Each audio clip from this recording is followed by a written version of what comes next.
Recent anthropological studies reveal that the entombed mummy found in Jordan is almost 5,000 years as old as any of its purported Egyptian ancestors. Right. So clearly we have a couple different idioms going on here. We have almost as old as, and then we also have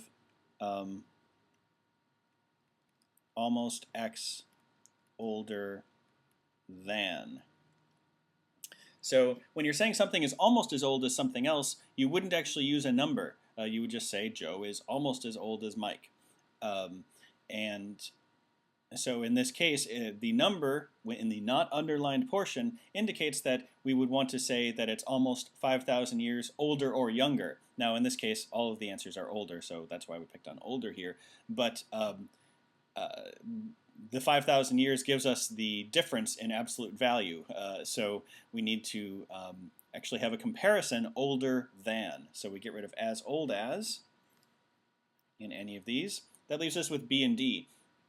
It's 5,000 years older than any of its purported Egyptian ancestors or older than any of its purportedly Egyptian ancestors.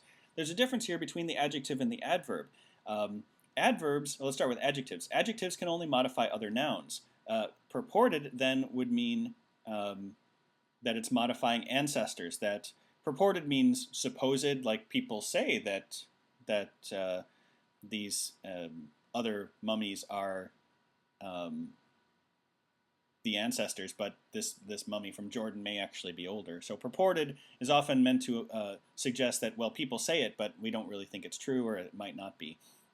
Anyway, as an adjective, it's the ancestry, saying that the Egyptian mummies are older, that's in question. When you say purportedly, it's an adverb, and you can use adverbs to modify other adjectives. So purportedly would actually modify Egyptian, meaning that it's whether they are actually Egyptian that's in question, not whether they are actually ancestors.